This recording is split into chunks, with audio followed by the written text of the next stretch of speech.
Welcome to this episode of the Catalyst Podcast, where you are going to meet Lisa McDonald. She founded the Integrated Connections in 2009. With over 15 years of industry experience, Lisa leads Integrative Connections with a mission to transform healthcare towards a more personalized approach. Integrated Connections has become a leader in providing tailored recruitment solutions for healthcare organizations. It manages the field's largest job board for integrative, longevity, and functional medicine roles, connecting talented professionals with innovative healthcare opportunities.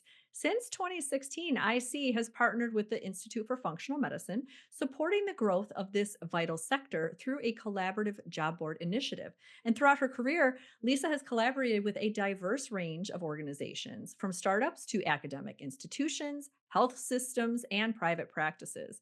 Her expertise lies in identifying talent that meets with each organization's unique vision and culture. Lisa's work through the integrated connections continues to shape the landscape of personalized healthcare by facilitating the placement of professionals who share her commitment to transforming healthcare. She is supporting the evolution of healthcare delivery and patient care. This episode's fun because we're going to dive into all the things you need to know. If you are sitting at that fork in the road wondering, should I move from conventional to functional? Or maybe you've already made the jump. Maybe you're straddling both worlds. Maybe you've already started your practice. Maybe you're thinking about starting a practice. Pretty much anybody can benefit from this episode because we're going to unpack some of the things that happen when you start to build your own practice, some of the things that you may make mistakes on.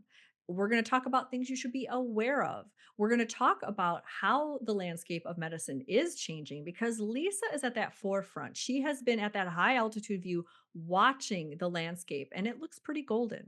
I'm just going to say it looks golden. In this episode, you're going to learn some quick tips that you can do, where you can look to learn how to interview better, how to post a more compelling job description, and in general, look at how you can design your work life masterpiece of your dreams. We all deserve that. We all have a vision of how we feel medicine should be delivered. And my friend, you deserve to have that vision actualized.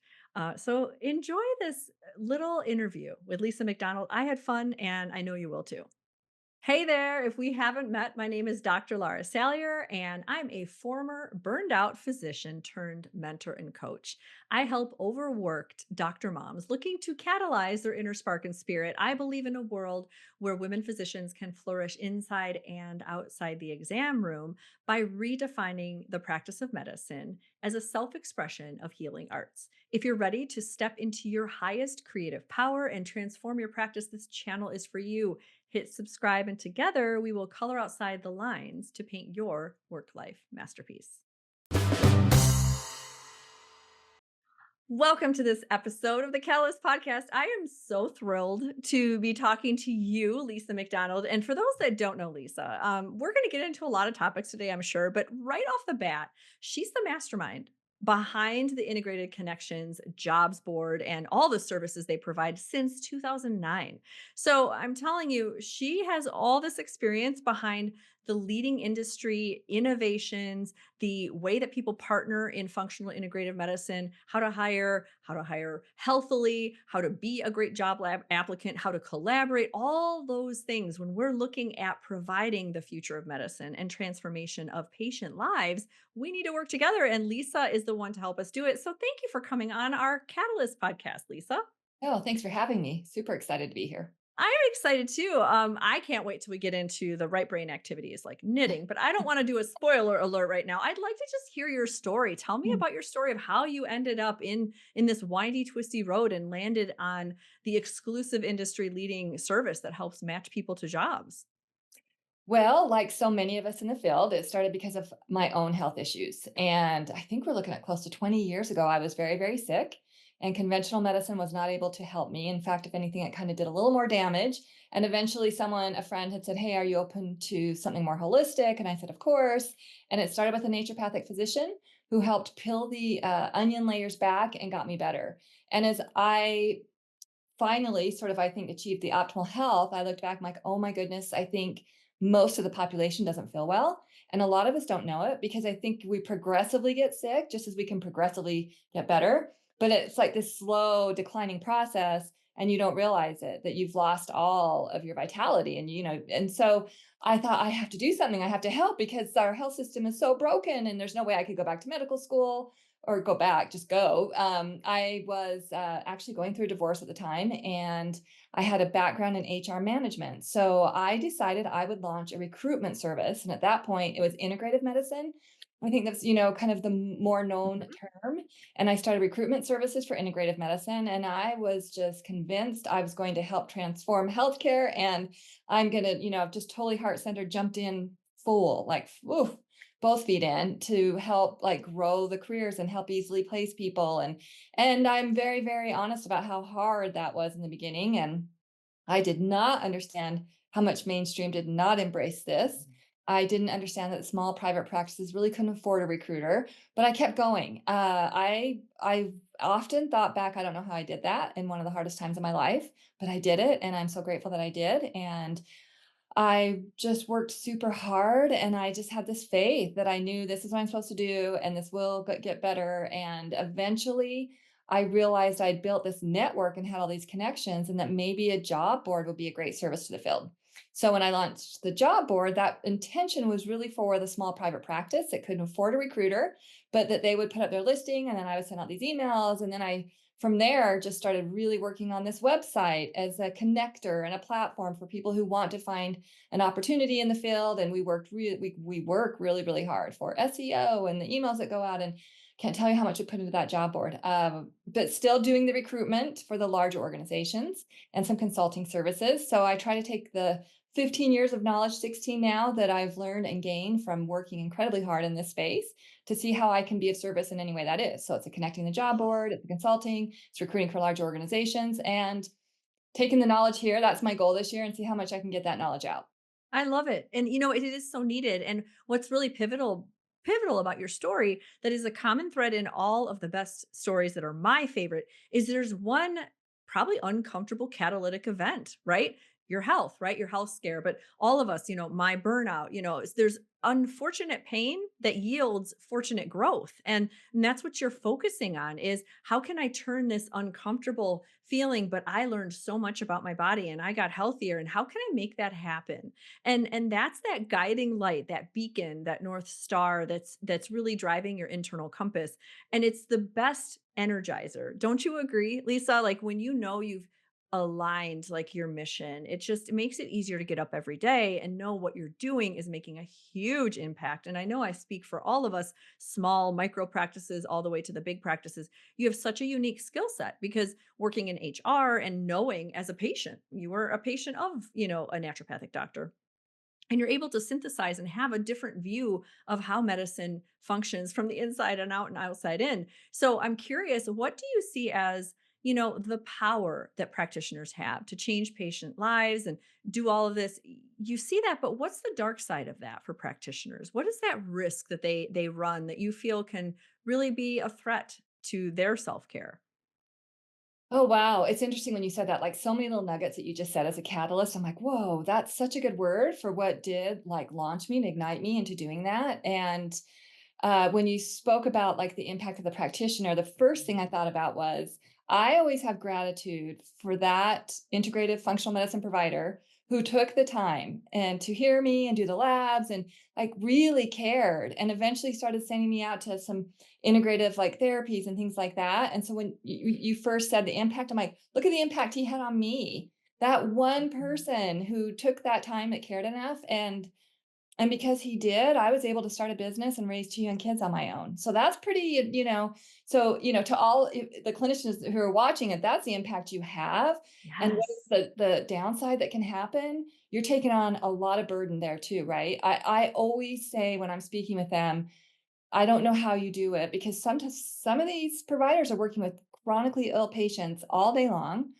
I think about me walking in then, like I was barely able to walk in a door and hold my head up and just like, please help me. And that is so draining to carry that weight on from another person day after day. So there is that risk there of I always wonder what boundaries that they have. What do they do to fill Mhm. back up? How do they protect themselves? Because I know for me, I mean, I take people's stuff on too easily. And I cannot imagine being a practitioner and having that come at me. So that is a risk. That is a risk of carrying that heavy burden every day of someone else's pain and Yes. illness. And it's not even just a physical piece of it, it's emotional, which is huge. Yes, and I love that you touched on that. One of the things I pride myself on inside my Catalyst services is we talk all about boundaries, we talk about self-care. It is not seen in any mentorship program that I've been involved in that we really focus on that. A lot of delivering medical care is really concentrating on the academics. Did you understand the protocol? Did you get the dosing right? Are you ordering the right lab tests? Are you, listening to your patient? But they forget about the practitioner. And the thing that is a myth that I see in conventional medicine as they leave conventional medicine and go to functional medicine or integrative procedures and practices is they think that the burnout will be gone.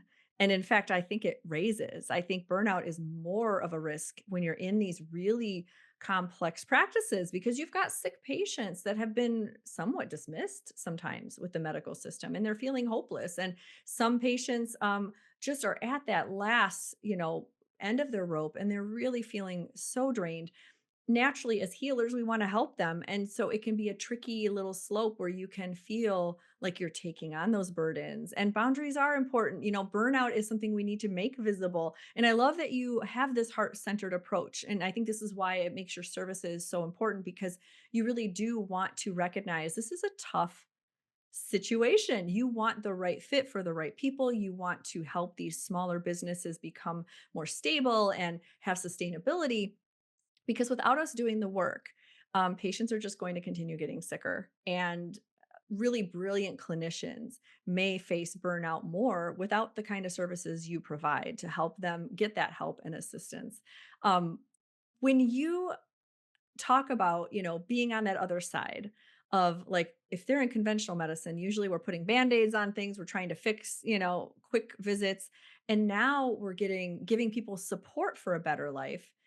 How do you measure whether you are living your best life? Do you have a little metric in your own way, like in your own body where you're like, "Okay, I'm really on track. I'm feeling good. I'm feeling balanced." Is it a little habit that may fall away when you know, "Ooh, I better get back on track because I've noticed I'm not doing this thing." What is your own little compass that tells you you're doing okay? My energy is a huge radar, where I'm at, and not just as I'm tired or, it's how am I showing up? And am I present? Am I engaged? Am I excited? How do I feel about this? And, again, it can get progressive too. Even if I'm cranking and I feel really good, I've been so productive and, I'm typing and I got everything on my list. And maybe towards the end of the week, I'm like, oh, I'm dreading that call, or I don't want to meet that friend. And I'm like, oh, okay, so something fell off. I'm not me.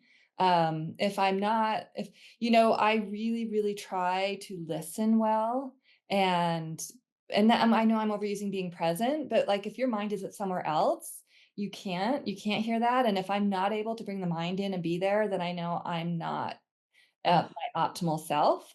Um, yes. I mean, it's obvious when I'm tired, but that's so easy. Okay, I need some more sleep. Okay, I'm not gonna do that tonight or whatever. But that for me, it's more than that. And I think when I do feel sort of like my vitality going down a little, I also think, you need to do something you love. You need to what's gonna bring you some joy right now? What are you missing? What is some play? And so Yes. that is so I have this is by the way, like I took me a long time to learn, like this is not something I've been carrying the last 15 years. I've had to learn and I've had to do a lot of work to figure this thing out. And I live in Colorado and I love the outdoors. So, in the summer, it's a no-brainer. I'm hiking, I love to paddleboard, I love to bike. I mean, it's just a walk. A walk can just fill me right back up.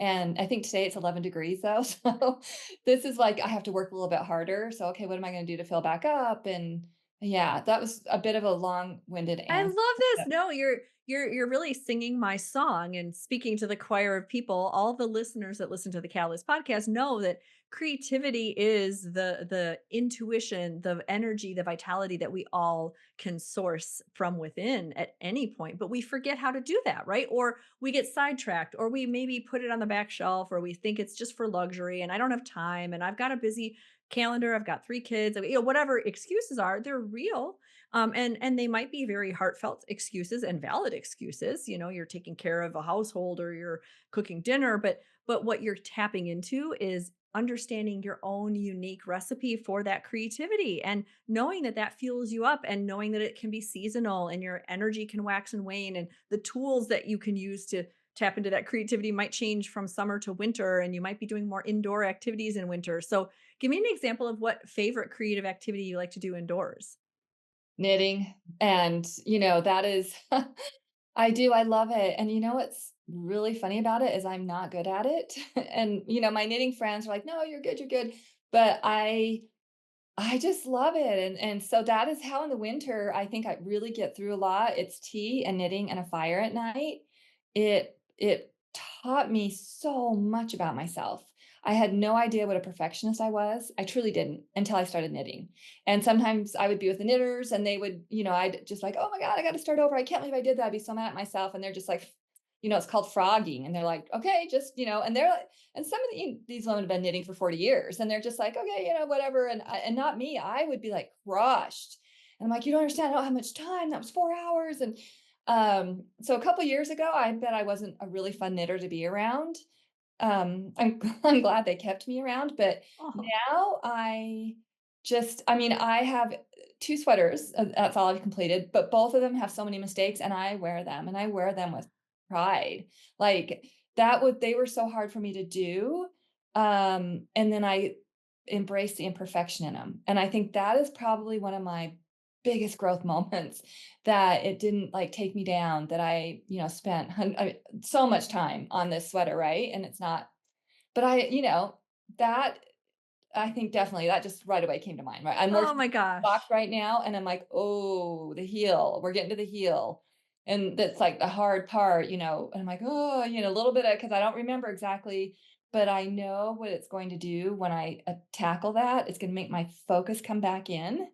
It's going to take me out of whatever happened in my workday, whatever, interactions in the personal life are weighing on you. I'm going to be focused on that heel, and I may have to do it a couple times, but when it's done, it's going to feel so good. Oh my So, gosh. I love this. There's so much gold in here because, first, the imperfection part of it. Hello. I think all of us, at least my favorite people, we're all recovering perfectionists. And I'm always going to be a recovering perfectionist because it's a daily lesson to get out of that mindset, right? Because, of course, we mm, want to do things well. And I mean, there's nothing wrong with wanting to do a good job. But when it gets in front of you and prevents you from enjoying it, like you are teaching yourself those translational skills. I mean, that's what creativity can do is by playing in an environment that isn't life or death. I mean, nobody's going to, fricassee you alive if your sweater has holes in it, but you're also teaching yourself that that's okay. Like life is imperfect, life is messy, creativity is messy, and you can still wear it with pride. And you're teaching yourself these like wonderful skills of just going with the flow and just relaxing. And you've accumulated a community, which, as we know, flow and creativity is enhanced with other people. And so you've devised this beautiful world of community, much like what, we teach people. That's why I call it the Catalyst Studio, because we're in a studio. We're all doing similar things and we're all learning from each other. And then we buoy each other up. And I love that you have knitting friends. It makes me, I told you this, like if we go to the conference at the same time, you're teaching me some knitting because I've oh, I'd always love wanted to to. learn. Always. I mean, I think this is incredible. You're doing this and you're able to distract yourself. Some of the bilateral activity, whether it's drumming, knitting, walking, I mean, that does interplay in our mind. We have an alternating left and right brain hemisphere. And so these activities are very healing. And studies have shown that you can actually work through your problems and create new neuroplastic connections just by doing bilateral activity. So no wonder you feel better. No wonder you feel more alive and creative. And I just think it's so cool. And so I'm curious if in your 15 years, when you think of all the experience you've had, and you're now a reclaimed creative. You learn the power of creativity. You do this, you're taking care of yourself, and you're also human. You see, ebbs and flows, but you also are watching the landscape of holistic medicine change. And you've had 15 years of interviewing physicians. And so I'm curious, what's the difference that you can see, in your opinion, those that are burned out versus those that are thriving? Do you have any, opinions on how you could tell the difference? Oh, it's very, good timing. Just this morning, I talked with a nurse practitioner who's been doing this a very long time, and she's been working with a lot of mold and Alzheimer's, and which, as you know, some of the most complex, difficult, and her enthusiasm was just amazing because most people, like, that's tough and, you kinda hear it in their voice. And I asked her, I said, "You sound like you have so much energy all these years." Like, and she's like, "I love what I do. I go in every day. I love what I do." But she also learned how to organize it so it didn't, she had support staff that was very helpful, and she figured out how she would manage to do that. One thing I am encouraged about is that I think that this field is offering the flexibility to a 4-day work week, to, a day or two, whatever that might be, understanding that 5 days of chronically ill people can absolutely just drain you. Mhm. And I know that there's immense, reward in getting people better, but I just also, as like we're talking about, there's also the, oh, wow, just complete necessity to fill back up. So what does Yeah. that look like? And I'm very, very, very grateful that, Gail that works with me, we get to talk with some of the most amazing human beings, every day, every week, or whatever that is. The people who left the conventional space, went and out of their own pockets, paid for additional training, their own time to get this because they truly wanted to help patients. And now they're kind of looking for a job, which isn't easy because if you're in conventional medicine, you've got 20 recruiters trying to get you, right? There's such a shortage. It's like you Yep. probably too, like every day, there's probably, and in this Yep. field, it's quite a bit different. Yep. And they have to put effort forth to find the right job and the right fit for them. And maybe someone is kind of burned out because they've been doing that. So, what is something else that I should look at now? I've got some great experience doing that, but now I want to try, this area. So, but they do. There's something about it. They take the initiative for that next step. What's the next right step for me so I can serve patients the best that I can? Uh, and I think that I hear the burnout in the voice. Like, Mhm. I've been HR for like 25 years and I've been doing this, so I can hear in a voice where they're at. Mm. Yeah, that's hard, isn't it? That's hard when they're deep in burnout. And if you're listening to this, again, burnout is real, and we certainly aren't minimizing it. It's not like an on-off switch where we can tell you, "Oh, just take care of yourself and you're fine." Burnout is real. It's deep. It's metastatic. It can affect every part of your life, your relationships, your health, your sleep, your everything. And, Lisa, I think, is touching on something that is a dark truth in integrating a different chapter of your life, right? If you decide that, wow, I'm really interested in functional medicine and integrative medicine, it really behooves you to look at your burnout before you jump in, because unless you're one of the people, where there are many, I was one of them, many of my catalysts are these kinds of people that you get kind of excited about using different skills, right? Not just the academic stuff, but you're like, oh, running my own business, that might be kind of fun. I really think I'd want to do that. And what I mean by that is take a little crack at some social media, or figuring out how to design my own clinic in the way that I like it. And like Lisa is saying, what would it look like to have different support staff? How could I design group visits that could help serve patients in a different way? Because conventional medicine wasn't letting me do that. Or, how could I drip video content in a low cost way to serve those that can't afford my one on one, but they could still get education? Like, all these things sparked me inside to go, I can't wait. I mean, I'm not scared at all to start my own business.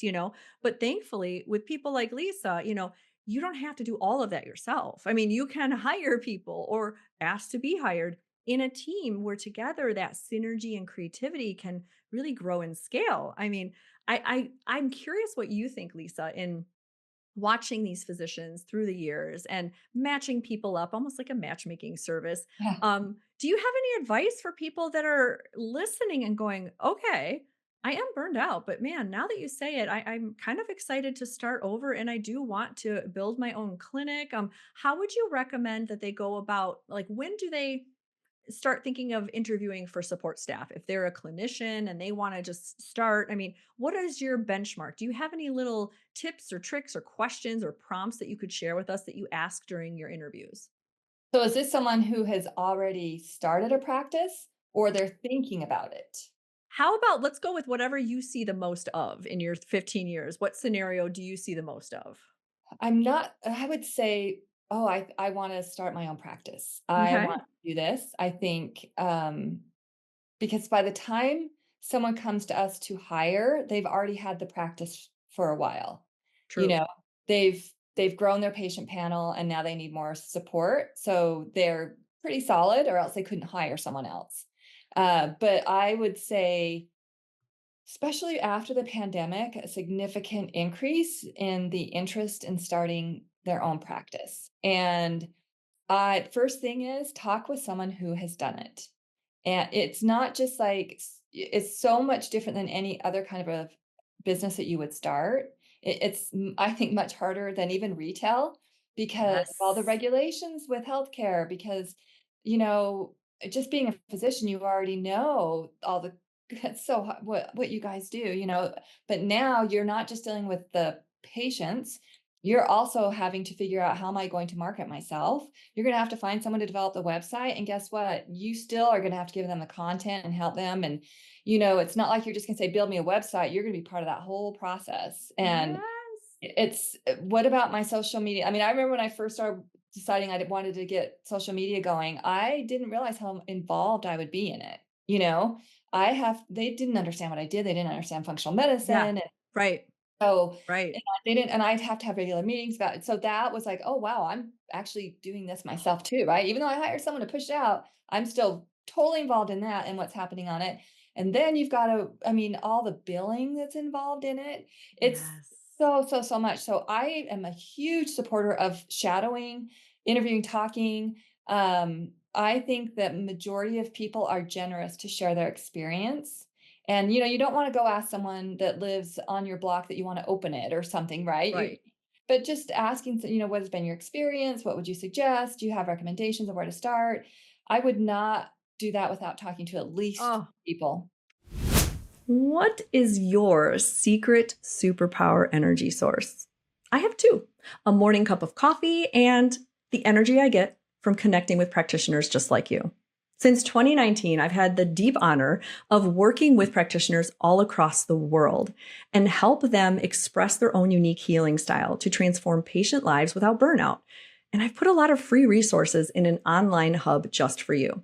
Head to drlarasalyer.com/catalyst and download some of my freebies like the Catalyst Calendar Method, which will teach you how to put more flow in your week, or the Functional Micro Practice Checklist so you can compare your journey to where you may want to go.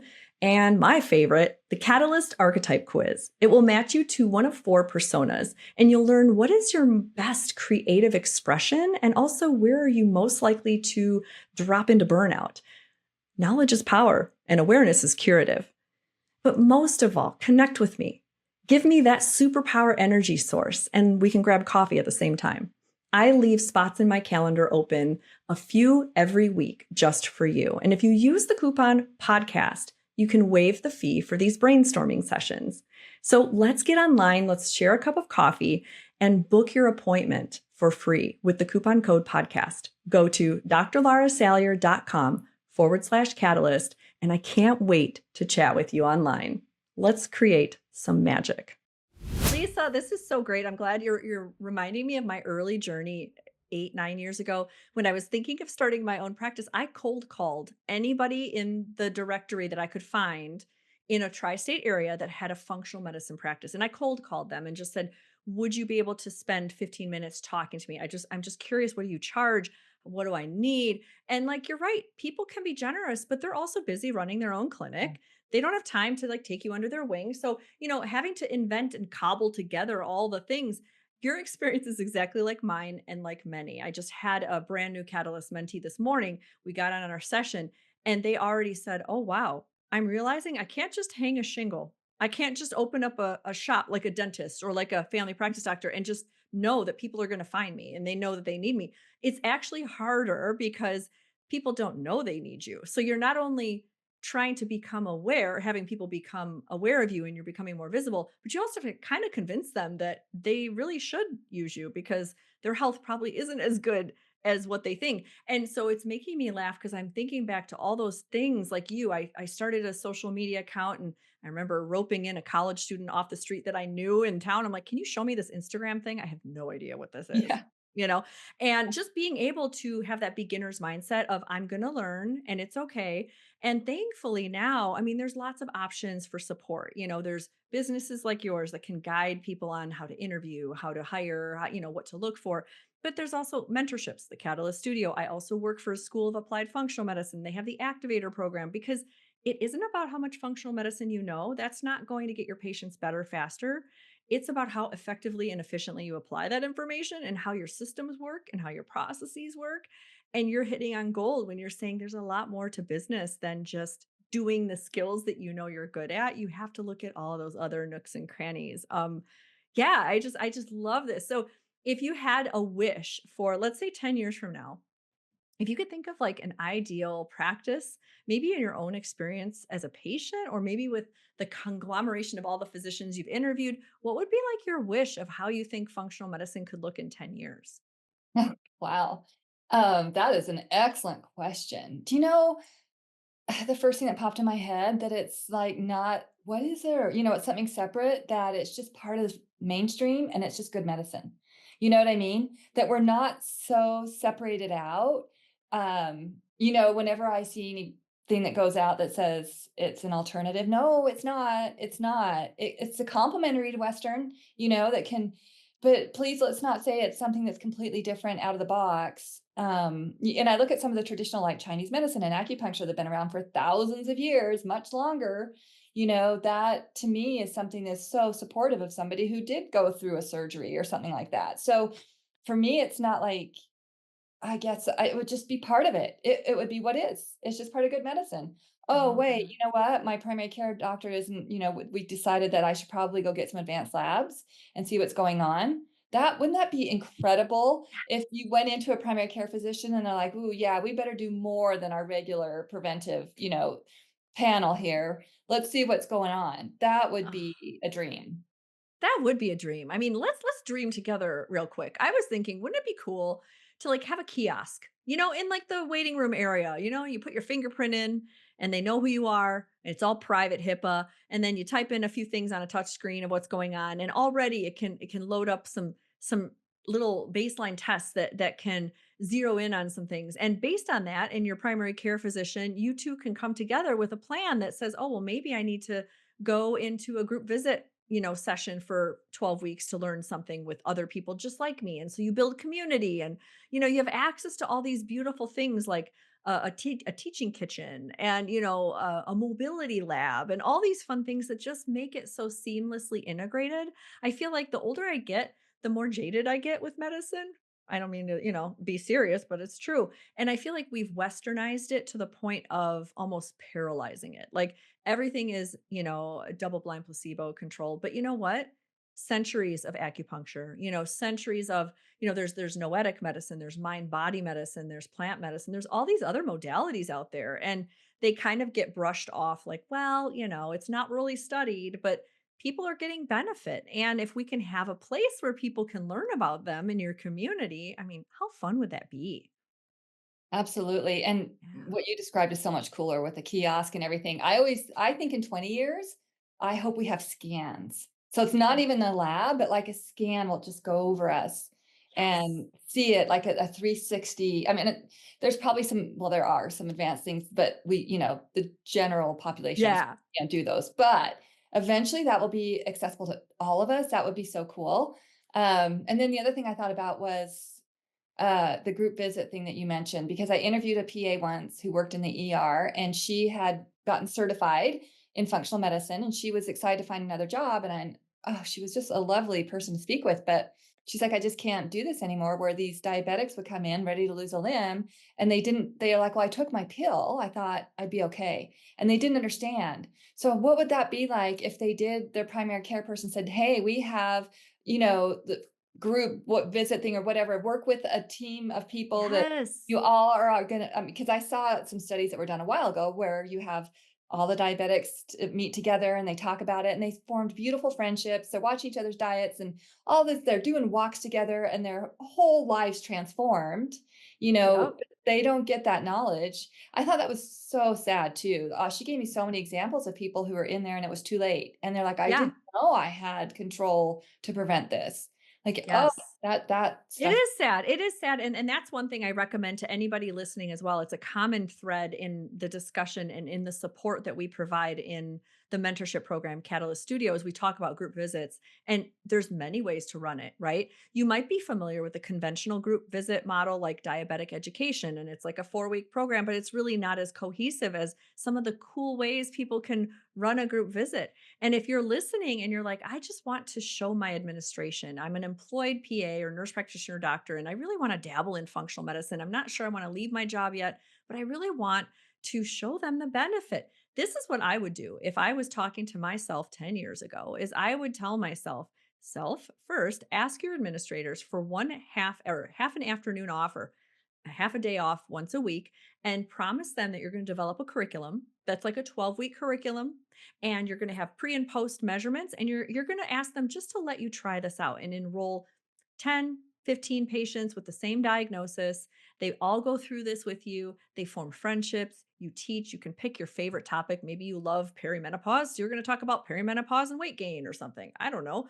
And it's something that lights you up. And so every week you meet with these people and you measure their wellness, their vitality, maybe their labs, maybe their blood pressure, whatever you're thinking of measuring.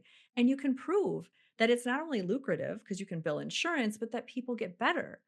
And like you said, Lisa, it's sad when they end up in the ER and they've had their second heart attack or their second amputation. And it's a disconnect. It's not to throw shade on the doctors. We don't have time. They have 10 minutes with that patient in Yeah. their primary care visit. They can't go through all the reasons why glucose regulation is a good thing to do. They just give them the pill and they say, "Okay, do your best to take it. I got to go. I got somebody else in the next room." That was me. That was me for 15 years. And this is the beautiful part about running your own practice is you can design support systems that help, whether it's a membership, whether it's group visits or both, or all these different modalities. You can have a coach, you can have a nutritionist, you can have all these wonderful opportunities. I just think the future looks pretty golden if we can inspire people with this episode to connect with your services. Do you mind spending a little bit of time just kind of giving us an overview of what integrated connects looks like? Yeah, absolutely. And when you said the future is golden, I 1000% agree because we look at the listings on the board and how they've grown every year. We look at, I mean, I feel like I've got a really good aerial view of this space and having watched how it grows by the number of opportunities, who comes to us for recruitment, the organizations that are hiring, the interest that's coming in from other groups. It is golden, right? Patients are demanding it, and then the providers are getting them better. What better way to go out and to me, the outcome, the proof of it is like how they come out better. And so that is one of the things integrated connections, I think, has been a good indicator of this field is growing, it's solid, patients are demanding it, it's happening. So with our job board, it lists opportunities. It is, we will take, internationally, but they have to be for this field. The majority of the positions that are listed are for clinicians, but we do also have some listed for some administrative roles, educator roles. And so it is intended for people who want to work in this space. And I'm very happy to see the growth and that it's been around this long to do that. And if someone wants to subscribe to it, we send out one email a week, and one will just be a general job blast. One will be a targeted based on an area you're in. One will be targeted on your profession, and one is a newsletter. And also, you can set up personalized alerts. And so, hey, let me know about any nurse practitioner jobs in Denver, Colorado. And when one gets listed on the board, you'll get an alert. So all of that is totally free, and they can do that. And then if you're an employer, You can list it on just like you could any other job board, and it's up there for 2 months. And you just heard kind of things that we do to promote it. We also do a lot in the back end to make sure that it's found with SEO. We do Google ads, everything we can do. I really, really, really want it to make sure that it connects people to opportunities so that we can just keep growing, so that we can keep responding to the patient demand, that there's never a hole, because there's a lot of sick people and there's a need for a lot more of us, not me, because I'm not treating them, but of you. So we need more. We need more people trained. We need more people in these jobs. And also for larger organizations, they'll come on and ask us to recruit for them. And that's usually for more volume. Um, some organizations that are just starting and emerging and they're not really quite sure and they want to know what the space is, they want to understand it, we'll come in and do a whole consulting recruitment thing for that. So that's kind of it in the nutshell. Oh, Lisa, I'm so glad that our world's connected. Because it's what you provide is not only needed, but it's so in depth. And I have watched, that you put such care and attention to the detail of the back end that people don't realize. And as somebody who owns their own business, there's a lot of back end in tech, SEO, and all these tags, and there's so much back end. It's like the Wizard of Oz behind the curtain. So the fact that you're putting all this attention in, it's not Indeed, it's not Upworks. It's literally focused on the exact community that people want to get a job in or to hire. And that's what I love about what you're doing. It's fueled with passion and lots of knitting on the side. And I'm just excited. I'm excited to meet you in real life sometime. You're going to teach me how to knit and purl or whatever those terms are. I will learn. Yes. But I always ask my guests one last question. What would we find you doing on a free Saturday when you were 8 years old? What would be your fun little creative activity that you'd be doing? I was a wanderer. Ooh. I had a very old bike and I would hop on it and not know where I was going and ride. And I did get lost sometimes. And I loved to just that's such a fabulous question because I just realized something about myself that when I travel and I go to a new city, I am still a wanderer. Like I I love it. love to walk and just and not have an end game. And you know what I mean? Like I just magic happens for me then. Oh my gosh, I'm this that just gave me chills. I didn't realize as an 8-year-old I did. I had this bike was like handed down from it was so old and I would just hop on it and just go. And I remember one time finding a greenhouse and where I lived it wasn't, Ooh. great. And I'm like, "Whoa," and it was this beautiful greenhouse that I never would have found had I not just went out and was open to what I would find. And so if I'm going to conferences or anything like that, I love a night to myself and I wander. And I Oh have my always had gosh. a magical moment. Always, always, always. Lisa, this is why we're gonna be best friends this year. You know this, right? Because, like, you actually jumped ahead to the next leading question I usually ask guests, which is after you find that activity when you were 8, how does it show up in your adult life? And most people are like, "Ooh, I haven't done that in forever," or "I don't know." But I knew that you've already done this because, you're very tapped into your creativity. So you're like, "Wow, I realize I still do that." And that's awesome because usually what we love to do when we were little, it's good to bring it back when we're adults because it gives us that same kind of glee. So I hope that you and I get to wander together sometime in 2025. That's my We goal. will. Absolutely. It Thank will you so happen. much for your time. Where can people find you? Give us the website, give us the details. Where can people look you up? Integratedconnects.com. And the company is Integrated Connections, but at the time I could not get that domain. So it can be a bit confusing, but integratedconnects.com, you can sign up for the newsletter. A lot of content on there as well. If you're trying to find a job, and you're not quite sure of what to do, we have so much content. I have some videos, I have articles, and here's how you write a resume, and all that kind of thing. Yes. If you want to post a job, we have tips on there about what you should think about before posting, and got a couple courses that are super affordable about how to interview and all sorts of things. So that's it. I love it. You serve our practitioners and the medical world so well with your passion and your talent. So thank you so much, Lisa. I can't wait to knit in person. And I guess You. we'll call this a wrap to all of you listening. Thank you again for taking the time out, whether you're folding laundry or walking. Maybe you're knitting while listening to the podcast. But thank you for coloring outside the lines and practicing that sixth vital sign of creativity. And until next time, take good care of yourself. See you later.